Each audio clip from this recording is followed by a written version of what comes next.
Bismillahirrahmanirrahim. Assalamualaikum warahmatullahi wabarakatuh. Perkenalkan, nama saya Rafli Ramadan dari jurusan Psikologi Pendidikan dan Bimbingan, Prodi Bimbingan dan Konseling, Fakultas Ilmu Pendidikan, Universitas Negeri Makassar. Ya baik, pada kesempatan kali ini kita akan membahas tentang sasaran dan ruang lingkup pelayanan bimbingan dan konseling. Sasaran pelayanan bimbingan dan konseling.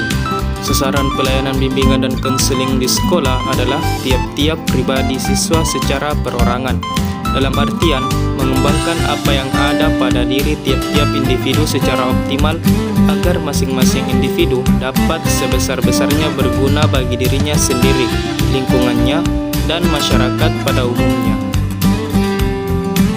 Selanjutnya yaitu tentang tahapan pelayanan bimbingan dan konseling. Ada beberapa tahapan. Yang pertama yaitu pengungkapan, pengenalan, dan penerimaan diri. Tidak semua individu mengenal atau mengetahui masalah dirinya. Oleh sebab itu, individu tersebut harus dibantu untuk mengenali masalahnya. Dengan cara mengungkap potensi-potensi dan masalah individu, bisa dilakukan melalui konseling atau cara lainnya seperti tes, observasi, angket, wawancara, sosiometri, catatan pribadi, kunjungan rumah, dan lain-lain. Baik, tahapan selanjutnya yaitu pengenalan lingkungan.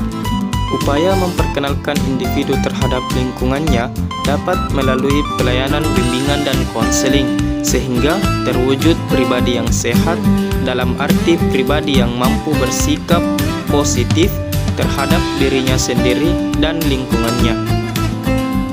Baik, tahapan yang ketiga yaitu pengambilan keputusan.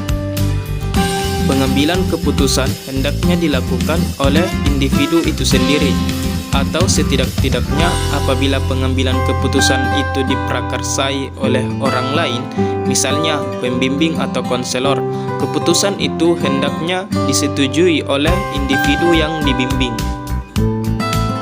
Tahapan yang keempat yaitu pengarahan diri.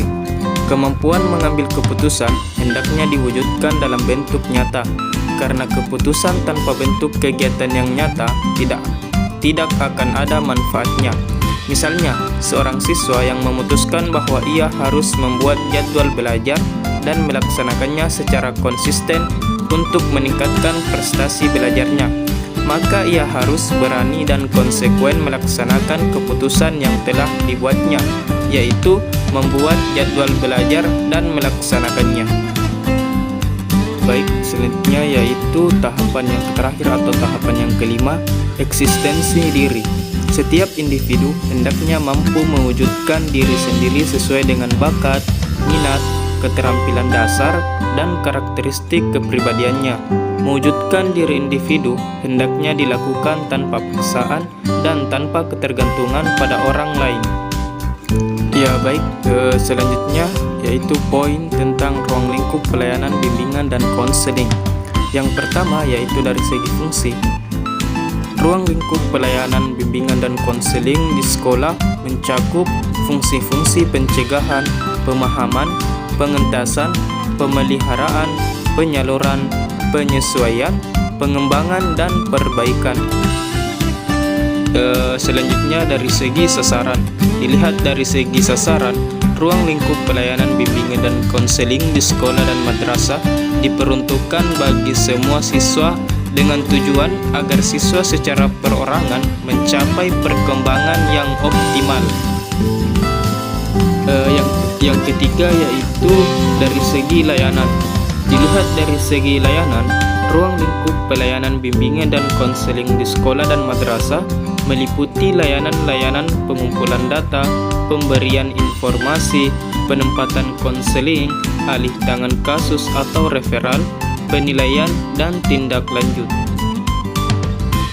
Yang keempat atau yang terakhir yaitu segi masalah. Dilihat dari segi masalah, ruang lingkup pelayanan bimbingan dan konseling di sekolah dan madrasah meliputi bimbingan pendidikan, bimbingan karir, dan bimbingan pribadi sosial.